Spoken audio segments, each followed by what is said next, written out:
24 April Sachin টেন্ডুলকারের জন্মদিন। সচিন টেন্ডুলকারকে কেন god of cricket বলা হয়, কেন তাকে ক্রিকেটের জন্য লার্জার দ্যান লাইফ ক্যারেক্টার বলা হয়, সেগুলো নিয়ে অনেক রকম গল্প আছে, অনেকেই অনেক অভিজ্ঞতা শেয়ার করেছেন, অনেক লেখা আছে, অনেক ভিডিও আছে। আমি এর মধ্যে থেকে 3টা ঘটনা শেয়ার করব, যেটা আপনারা অনেকেই হয়তো জানেন, অনেকে পড়েছেন, অনেকের কাছে একদম নতুন। 3টা ঘটনা দিয়ে আপনি মোটামুটি ধারণা পেয়ে যাবেন কেন সচিন টেন্ডুলকার গ্রেটেস্ট, সবার চাইতে আলাদা।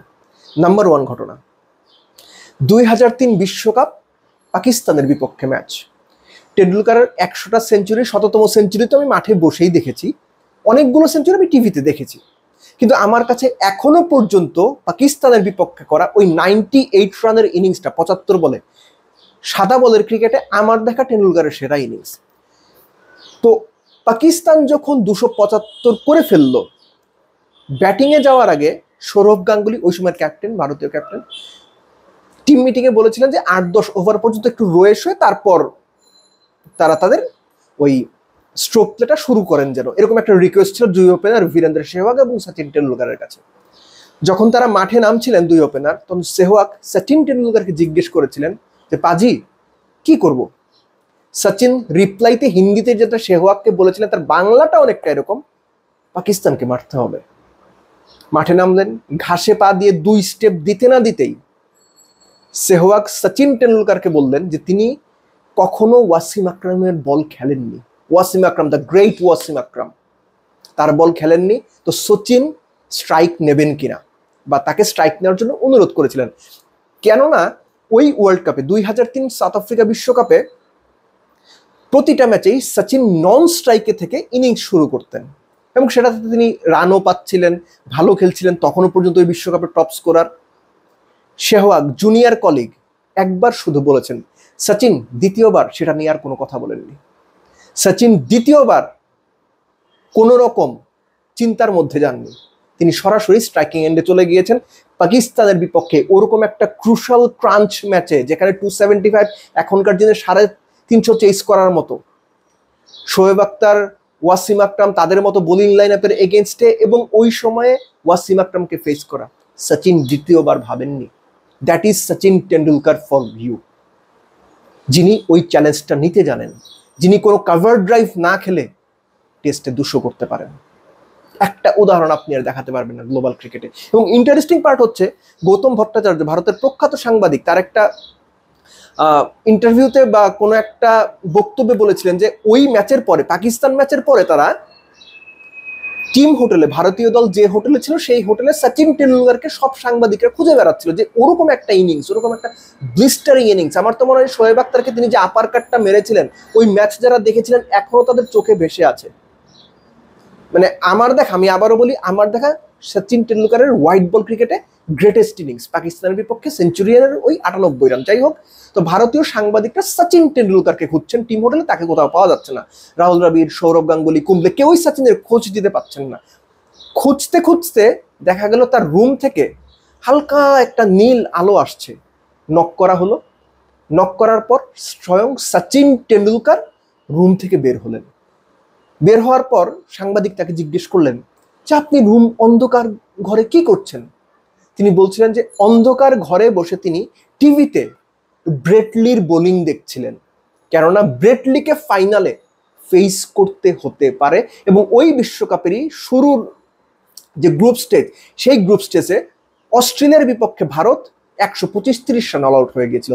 টেন্ডুলকারের সাথে মাথায় ছিল তার ক্যারিয়ারের one of the greatest innings, বিশ্বকাপ হিস্ট্রির one of the greatest innings খেলার পরে ঠিক পরের দিন সেটা তিনি মাথা থেকে সরিয়ে দিয়ে পরের ম্যাচে কোন চ্যালেঞ্জ কিংবা কোন চ্যালেঞ্জগুলো মোকাবেলা করতে হতে পারে সেটা মাথায় নিয়ে আছেন। এটাই সচিন টেন্ডুলকার, যে কারণে তিনি সবার চাইতে আলাদা। আরেকটা গল্প, ক্রিকেটের বাণিজ্যিকীকরণ, এটা তো সবসময় আছে।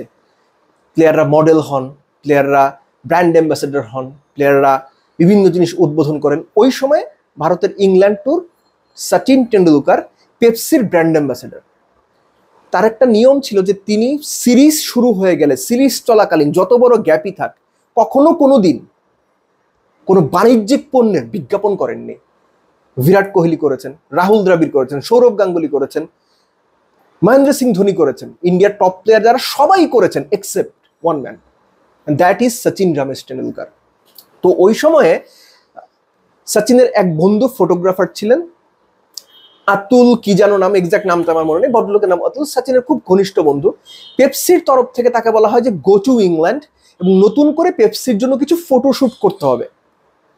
ইন্টারেস্টিংলি ওই সময় ওই ফটোগ্রাফার পেপসির কর্মকর্তাদের বলেন যে সচিনকে কি এটা আপনারা জানিয়েছেন বা বলেছেন, কারণ সে তো সিরিজ চলাকালীন ফটোশুট করে না। তুমি বলেছো তুমি চলে যাও, মানে তাকে বলা হয়ে গেছে বা ম্যানেজ করে নেবে এরকম একটা কিছু।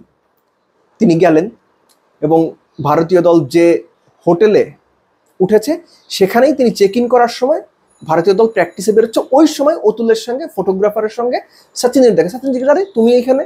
অতুল বললেন আমি তোমার কাছে তোমার জন্য এসেছি। সচিন অবাক। তিনি বললেন যে ঠিক আছে প্র্যাকটিস করে আসি, তারপর তোমার সঙ্গে কথা হচ্ছে।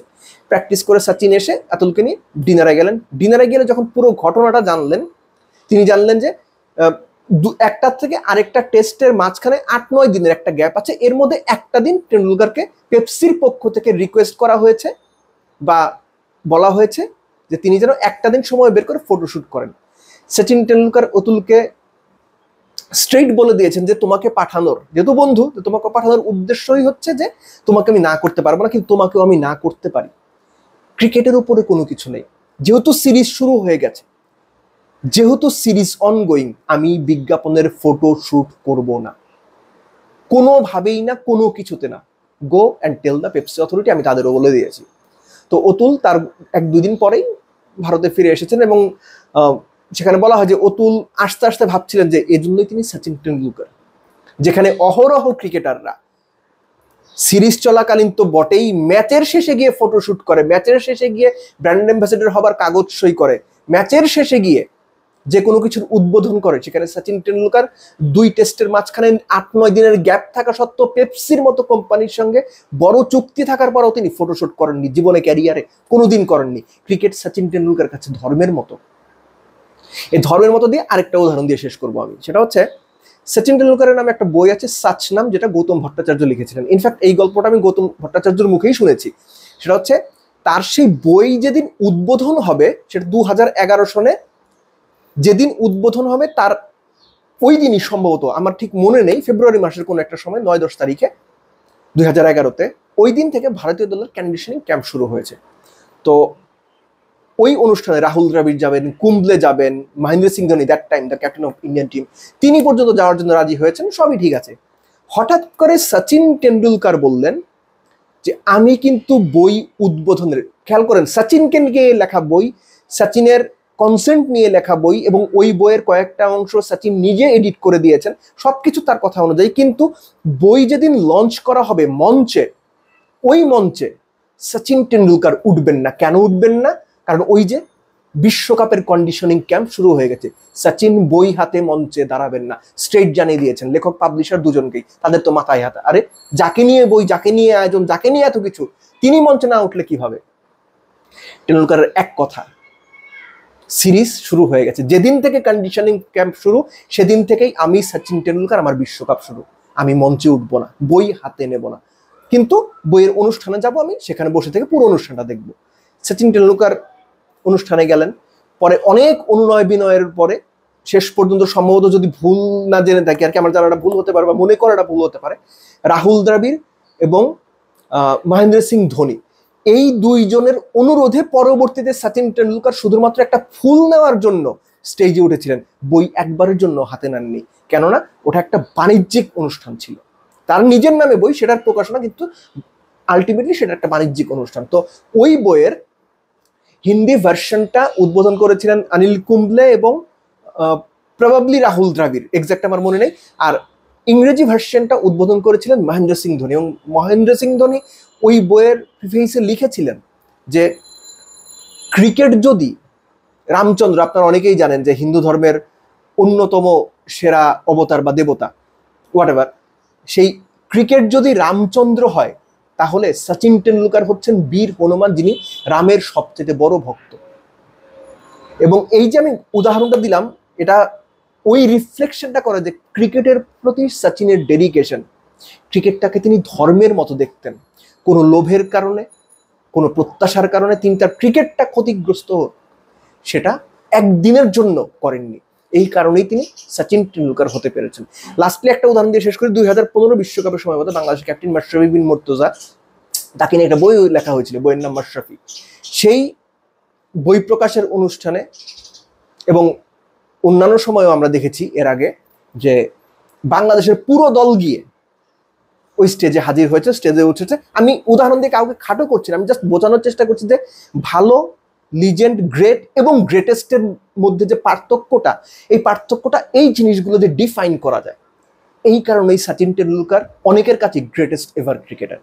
শুধুমাত্র 100 সেঞ্চুরি, রান এগুলো নিয়ে আলোচনার কোনো মানেই হয় না। এগুলো সবাই জানে। দেখে যে জিনিসটা জানা যায় না, যে জিনিসটা সবাই বোঝে না, যে জিনিসটা সবাই পড়তে পারেনি, যে গল্পগুলো সবাই শোনেনি, সেগুলো থেকে আপনি বুঝতে পারবেন যে একজন গ্রেটেস্ট ক্রিকেটার কেমন হয়, একজন গ্রেটেস্ট অ্যাথলিট কেমন হয়।